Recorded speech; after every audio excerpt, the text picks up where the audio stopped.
খরচটা বাতান ভিত্তিক করলে পারে দেখা যাচ্ছে কি আমি একটা কাছে দুইটা লেবার দিলে পারে আমার খাওয়ানো প্রস্তুত হয়ে যাচ্ছে। আর যদি আমার এমনি যদি খামার ভিত্তিক করি তাহলে খামারে রাখলে পারে 34টা মোষের পিছনে 3 থেকে 4টা লোক লাগবে, খাবার সবসময় প্রস্তুত করে দিতে হবে, খাবারের দাম অনেক বেশি। বাতান ভিত্তিক পশু লালন পালনের ক্ষেত্রে ভালো মানে যারা রাখাল তাদের ভিত্তিক উপরে খামারটা পরিচালনা হয়, ভালো রাখাল হলে পারে ধরেন গরু মহিষে ঠিক মতন ওরা দেখে রাখে।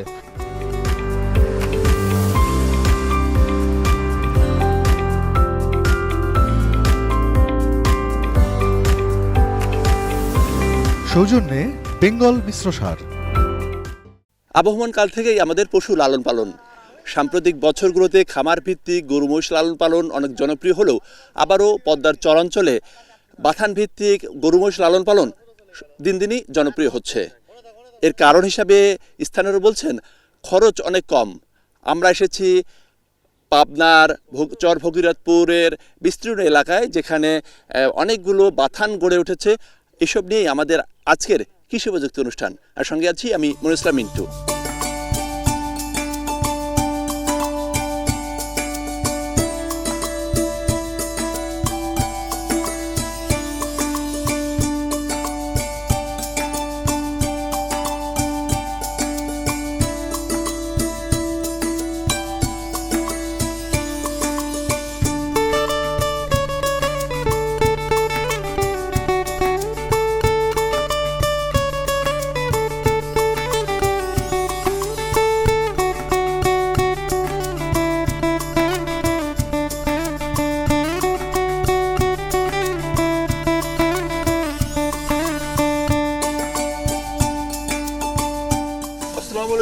ভাই ওয়ালাইকুম আসসালাম, কেমন আছেন? আলহামদুলিল্লাহ। আমাদের কৃষি প্রযুক্তি অনুষ্ঠানে আপনাকে স্বাগত। আপনাকে ধন্যবাদ। আচ্ছা জয়নাল ভাই, আমরা দেখছি যে একপাশে আপনার হচ্ছে মহিষ পালন হচ্ছে, আবার পাশে আপনি গরু পালন। তো এখানে তো আপনারা বাথান ভিত্তিক ভাবে এই পশু লালন পালন করছেন। হ্যাঁ হ্যাঁ, বাতান ভিত্তিক। আচ্ছা, তো বাথান ভিত্তিক পশু লালন পালনের সুবিধাটা কি? মানে আমরা এখানে যেগুলো আমার গরু মহিষ আছে, আমার অল্প লেবারের কাজ হয়ে যাচ্ছে। আমার এখান থেকে গরু মহিষ নিয়ে যাচ্ছে মাঠে থেকে সারাদিন মাঠে গরু মহিষ খাওয়ানোর পরে আমার আবার বাথানে নিয়ে আসতেছে মহিষ।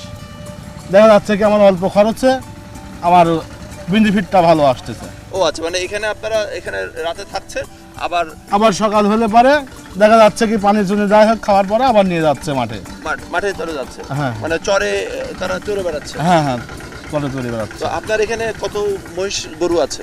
আমার এখানে মহিষ আছে 34টা আর গরু আছে 53টা মতো। আচ্ছা, তো এই মহিষগুলোর সাইজ একটু ছোট ছোট মনে হচ্ছে, কারণ কি? এই টাইমটা যে রোদের এই টাইমটা যাচ্ছে, এই টাইমটার পরে যে না বৈশাখ জ্যৈষ্ঠ মাস আসবে, তখন আস্তে আস্তে গরু মহিষের চেহারা ভালোতে থাকবে, তখন পানির টাইম আসবে। মহিষ তো বেশিরভাগই পানির জন্য, এই জন্য মহিষটা পানি বালি পারে তাদের চেহারা ভালো থাকে, খাওয়াটা সম্পূর্ণ গায়ে লাগে যায়। মানে আচ্ছা, বাথান ভিত্তিক ভাবে এই যে পশু লালন পালন করার ক্ষেত্রে আসলে খরচটা অনেক কম। খরচটা বাতান ভিত্তিক করলে পারে দেখা যাচ্ছে কি আমি একটা কাছে দুইটা লেবার দিলে পারে আমার খাওয়ানো প্রস্তুত হয়ে যাচ্ছে। আর যদি আমার এমনি যদি খামার ভিত্তিক করি তাহলে খামারে রাখলে পারে 34টা মোষের পিছনে 3 থেকে 4টা লোক লাগবে, খাবার সবসময় প্রস্তুত করে দিতে হবে, খাবারের দাম অনেক বেশি।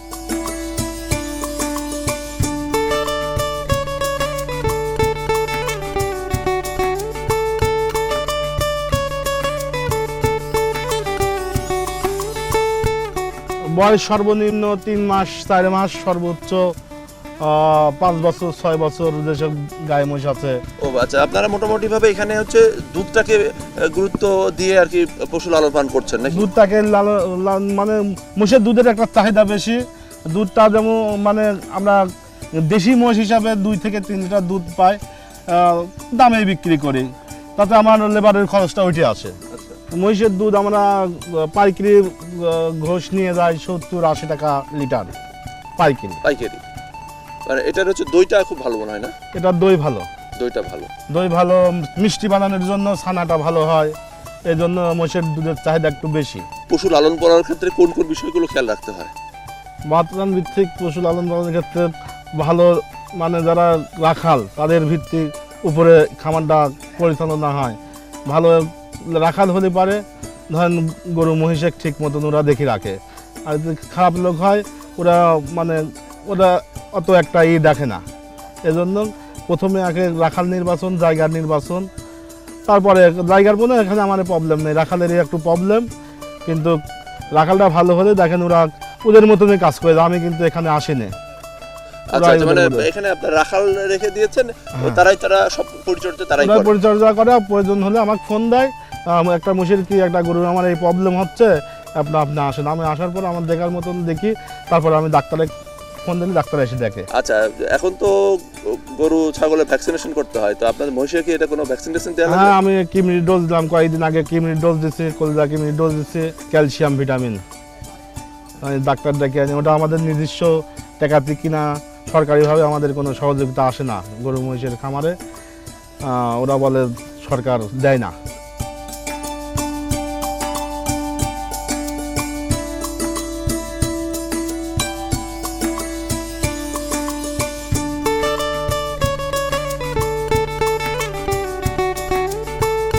আচ্ছা জয়নাল ভাই, এখানে তো দেখছি মোটামুটি ছোট গরুর সংখ্যা মনে হয় বেশি, হ্যাঁ, এগুলো সবই কি দেশি গরু? হ্যাঁ, আমার সম্পূর্ণ যা আছে দেশি গরু। এখানে আপনার কতগুলো গরু আছে? আমার এখানে 53টা মতন গরু আছে। 53টা গরু আছে। এটাও আপনার ওই যে আপনি সকালবেলা ছেড়ে দেন, হ্যাঁ, সারাদিন এটা চরে খেয়ে চরে বেড়ায়। খেয়ে বেড়ায়। এই যে চর ভিত্তিক যে গরু লালন পালন, সেই সংখ্যাটা কি চরাঞ্চলে বাড়ছে না আর কমছে? চরাঞ্চলে আস্তে আস্তে বাড়ছে, আর চরাঞ্চলে বাথান ভিত্তিক যে লালন পালন এটাই বেশি, আর এই দিক দিয়ে মানে গ্রামের মানুষ অল্প খরচে লালন পালন ভালো হচ্ছে, মুনাফা অর্জন হচ্ছে। মহিষের বেতন ভিত্তিক লালন পালনের কথা বলছিলেন, এই গরুর বিষয়ে একটু যদি বলেন আমাদের। গরুর লালন পালন ধরেন, গরুরও আমার দেশাল গরুর দুধ 2 থেকে 2.5 লিটার দুধ হয়। ও আচ্ছা, এখানে তো একেবারে দেশাল গরুর দুধ পাওয়া যাচ্ছে। হ্যাঁ, দেশাল দুধ পাওয়া যায়, আর 2 থেকে 2.5 লিটার দুধ পাওয়া যায়। তারপরে আমাদের যে আমার 50টা গরুর পিছনে আমি 2টা লোক দিয়ে লেবার, মাত্র 2জন লোক? মাত্র 2জন লোক, ওরা সারাদিন রেখে নিয়ে আসে, আবার আইনি বাইরে রেখে দেয়, কিছু খাবারের প্রয়োজন হলে দেয়, ওরাই সব কিছু করে। খালি আমার মাঝে মধ্যে কোনো প্রবলেম হলে আসলে পরে আমাকে জানালে পরে আমি আসি দেখি। কোন কোন মৌসুমে গরুর জন্য কি কি ধরনের পরিচর্যা প্রয়োজন হয়? আমাদের এই টাইমে আমরা হচ্ছে খুরা রোগের ভ্যাকসিন দিই, আর মাঝে মধ্যে আমরা ওই কিডনির ভ্যাকসিন দিই, মানে বছরে 2 থেকে 3 বার আমরা ভ্যাকসিন দিই। আচ্ছা, মানে ভ্যাকসিনেশনগুলো সব ঠিকঠাক দেওয়া হ্যাঁ। হয়? আচ্ছা, মানে এখানে আমরা দেখছি যে আপনার হচ্ছে যে বেশিরভাগই আপনার মহিষ এবং গরু, দেখলাম যে সবকিছু হচ্ছে গাই গরু এবং হচ্ছে গাই মহিষ, হ্যাঁ। সেখান থেকে বাছুর হচ্ছে। হ্যাঁ, তো এই যে চরাঞ্চলের যে বাথানগুলো সবই কি এরকম, না হচ্ছে যে কোরবানির জন্য গরু প্রস্তুত করা হচ্ছে? বাতান ভিত্তিকই আমরা এর ভিতর থেকে কুরবানি বের করিনি, তারপরেও দেখা যাচ্ছে কি বছরের মানে শেষ দিকে কুরবানির ঈদের ভিতরে যদি 2-1টা আইডি ষাঁড় গরু থাকে, সেক্ষেত্রে 2-1টা সেল দিই, আর না হলে আমার সেল দেওয়ার প্রয়োজন আসে না। আচ্ছা, আর আপনারা বাছুর তৈরি করেন? বাছুর তৈরি করি আমরা, যে না দেখি পুষ্ট হয়ে যাচ্ছে, একটা বাছুরের দাম ধরেন 70-80 হাজার টাকা মতন হয়ে যাচ্ছে, তখন ওটা বিক্রি করে দিই। আমার গাই গরু যদি আমার রাখতে কোনো প্রবলেম না হয়, এই কারণে আমরা ওই ষাঁড়গুলা বিক্রি করে দিই। আচ্ছা, তো এখানে যে আপনার মানে এই যে সব বাথানগুলো কি মানে বাছুর এবং দুধ কেন্দ্রিক হয়, না হচ্ছে যে একেবারে? বাছুর এবং দুধ কেন্দ্রিক হয়। এটা কারণটা কি? এটা আপনার মানে ওই ষাঁড়গুলা হলে পারে দেখা যাচ্ছে কি ওরা হাল করে নিয়ে বেড়ায়, গাভীগুলা হাল করে নিয়ে বেড়ায়, এই জন্য মানে রাখতে চায় না। আর বাছুর থাকলে তো আর গাভীকে ডিস্টার্ব করে না, গাভী আর বাছুর থাকলে আর কোনো ডিস্টার্ব নেই, ওরা আরামের সাথে চলা নিয়ে আসতে পারে, মানে তাতে ওদের কোনো প্রবলেম হয় না। আর দেখা যাচ্ছে আমার গরুগুলো হারায় না, মাঠে থেকে আবার ওই ষাঁড় থাকলে পারে ওই তাড়তে অন্য দলে নিয়ে যায়, দেখা যাচ্ছে কি দিন শেষে 2টা নেই। আচ্ছা জয়নাল ভাই, এই যে গরুগুলো মানে আপনারা এখন তো মনে হয় চরে নিয়ে যাবেন নাকি? হ্যাঁ, আমার এখন মানে রাখালের মাধ্যমে আমরা চরে নিয়ে যাবি, ওরা ওখানে সারাদিন রাখবি, তারপরে বিকালে নিয়ে আসবি আবার। আচ্ছা, তো চলেন যে আমরা চরের যে কার্যক্রম, সেই কার্যক্রমটা একটু দেখে আসি।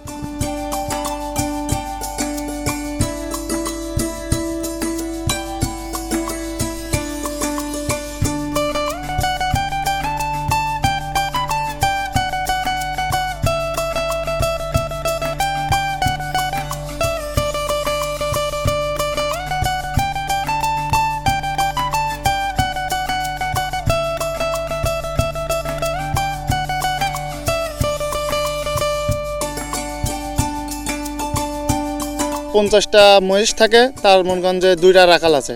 2টা রাখাল সকালে আপনার ফজরের পরে উঠে ওখানে গরুর জায়গা মহিষের জায়গা গোয়াল আপনার পরিষ্কার করবে। পরিষ্কার করার পরে খাওয়া দাওয়া করবে 8টার দিক। খাওয়া দাওয়া করে মনে করেন যে 8:30টার দিক রওনা দিবে মাঠে 8:30টায় রওনা দিবে, সারাদিন রাখবে। এই আপনার সন্ধ্যার দিক ঘুরে আসবে, আপনি 5:30 6টার দিকে বাসায় আসবে। বাসায় এসে গরুগুলো আবার লালন পালন করে বাঁধবে, দিয়ে আবার কিছু গুঁড়ো পানি খাতে দেবে। খাতে দেওয়ার পরে আপনার এই মাগরিব পরে আবার গোয়ালে তুলে দেওয়া হবে। আর যেগুলো মাঠে থাকে ওখানে টং তোলা আছে, ওখানে গরু বাছুর বাঁধে রাখা হবে। টঙে মন করেন যে রাখালপাল থাকবে। সকালে 3 দান আছে রক্ত পর্যন্ত খামারে নিয়ে আসি, তারপর রাত্রিরে আবার খাবার দেই। কয় কিলোমিটার যা হাঁটবে মহিষ? তাহলে তো 2 কিলো হবে। 2 কিলো যাবে, খেয়ে আবার 2 কিলো 2 কিলো খায় আবার এটি চলে আসবি। ওখানে কি খাবার আছে? খাসারি খাবি, যত্ন মাঠে নিয়ে খাওয়াবো, পেট না ভরে আবার আরেক জায়গায় ঘাস খাওয়া, পেট ভরে নিয়ে আসি। পানির দিয়ে গা মাঠ ঝাঁপাই, পানি খাওয়াই, বাজলে এসে গুঁড়িয়ে পানি খাওয়াই, রাত্রি পোয়াল খাওয়াই।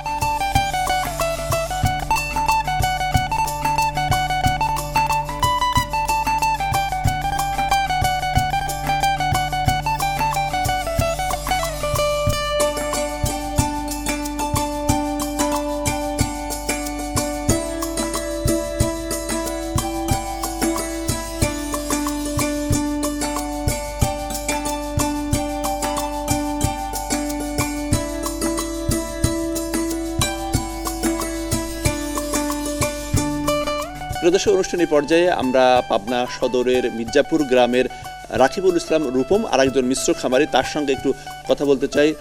রূপম ভাই, আমাদের কৃষি প্রযুক্তি অনুষ্ঠানে আপনাকে স্বাগতম।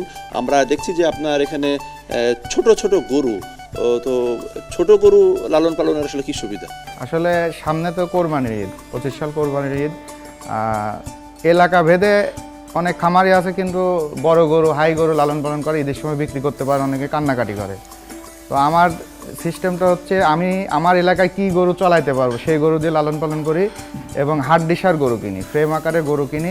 এই গরুগুলি আপনি এখন যেরকম দেখতেছেন আমার ধরেন 50, 55, 60, 65, 1 লাখ 1,10,000 এভাবে কিনছি। যেগুলি 50 দিয়ে কেনা, এগুলি ঈদের সময় 3 মাস পরে 1,10,000, 15 এরকম বিক্রি হবে। ছোটো গরুর সুবিধা আছে সামনে কোরবানিতে আপনার কোরবানির 10-15 দিন আগে আমি বিক্রি করে দিতে পারি। মানে আমার কোনো ছোট গরুর চাহিদাটা বেশি থাকে, ছোট গরুর ব্যাপক চাহিদা থাকে, এবছর আরও বেশি হবে এবং এগুলির খাদ্য খরচ খুবই কম খরচে আপনার দ্রুত মোটা তাজা করা যায়। এখনকার সময় খামারিরা বলছে যে খাবারের দাম অনেক বেশি, লাভ করাটা কঠিন। সেক্ষেত্রে আপনার নিজস্ব কোনো পদ্ধতি আছে কিনা যেখানে আপনি খাবারটাকে কম খরচে পশু লালন পালন করতে পারছেন? আসলে কিছু ঘাসের ব্যবস্থা আছে, তারপরে যদি দানাদার খাদ্যটা যদি 50-এর নিচে নিয়ে আসতে পারে তাহলে এখনও 550 টাকা কেজি মাংস খাওয়ানো সম্ভব।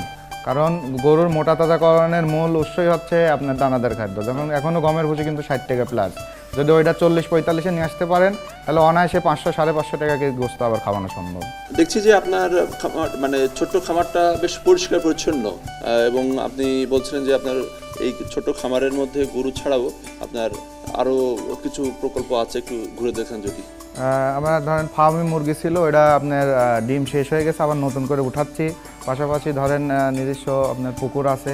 আর পরিষ্কার পরিচ্ছন্ন বিষয় হচ্ছে গরুর ফার্মে অলস টাইম পরিষ্কার পরিচ্ছন্ন রাখতে হবে। সপ্তাহে 2-3 দিন আপনার জীবাণুনাশক, আপনার চুন, পটাশ এগুলি দিয়ে গরুর আপনার ফ্লোর ম্যাট এগুলি পরিষ্কার রাখতে হবে, রোগবালাই খুবই কম হবে। আর নিয়মিত ভ্যাকসিনেশনটা করলে পরে আপনার রোগবালাই হবে না বললেই চলে।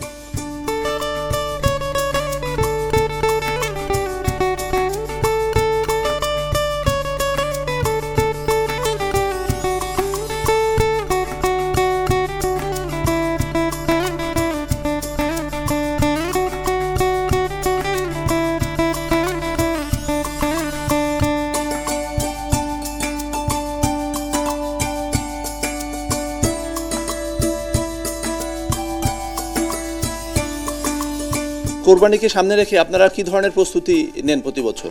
আমরা প্রতি বছর কোরবানির আগে পালি 2-3টা করে গরু মোষ পালি, বুঝছেন, পালি বেশি আর কোরবানিকে কেন্দ্র করে যে আপনি গরু এবং মহিষ পালন করেন, সেক্ষেত্রে কি ধরনের কাজ করতে হয়? মানে আপনাদের খাবার ওই যে খুদ, গুঁড়ি, ছাল, ভুট্টার আটা এগুলো খাওয়াই, গমের ছাল, গমের আটা সবগুলি দিয়ে একসাথে করে খাওয়াই। মানে খাবারের দাম কিন্তু বেশি হয়ে গেছে, তো হ্যাঁ লাভ করতে- খাবারের দাম লাভ এখন আল্লাহ যা দেয় ওইটুকি আচ্ছা, আর বেশি আর কি এ ধরো যে খাবার এক জায়গায় টাকাটা থাকে এই হচ্ছে আমার কর্তব্য বুঝছেন।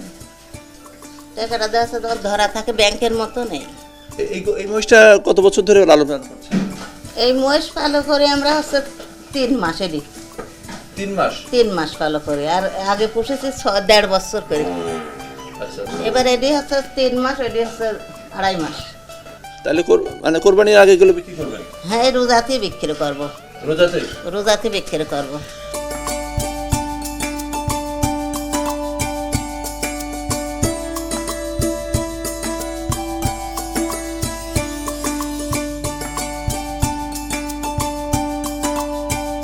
প্রতি বছর কোরবানিকে কেন্দ্র করে আপনাদের কি ধরনের প্রস্তুতি থাকে, এবার কি ধরনের প্রস্তুতি আছে? আমাদের প্রস্তুতি প্রতিবারই আমরা 2-3টা করে মোষ গরু রাখি। এবারেও ঈদ উপলক্ষে আমাদের এই 2টা মোষ আছে আর কি।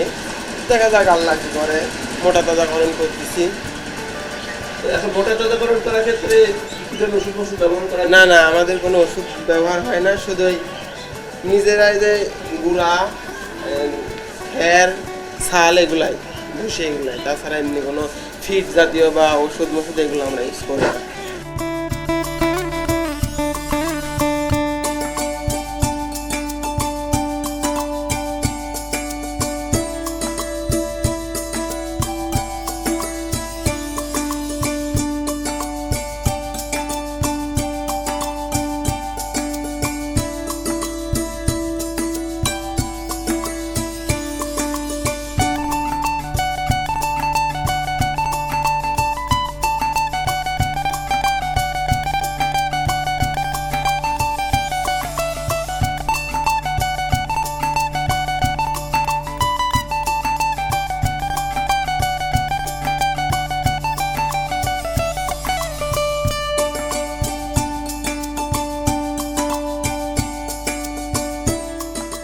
প্রিয় দর্শক, শুধু পাবনা নয়, বলতে গেলে পুরো দেশে এখন প্রস্তুতি চলছে কোরবানির। কেউ ছোট গরু, আবার কেউ বা বড় গরু প্রস্তুত করছেন। এক্ষেত্রে খামার কিংবা বাথান যেখানেই হোক, খরচ কমিয়ে এই পশু লালন পালন করার উপরেই নির্ভর করবে এর লাভ ক্ষতি। শেষ করছি আমাদের আজকের কৃষি প্রযুক্তি অনুষ্ঠান। আগামী সপ্তাহে দেখা হবে ঠিক একই সময়ে। সবাই ভালো থাকুন, সুস্থ থাকুন, রিটেন নিউজের সঙ্গে থাকুন।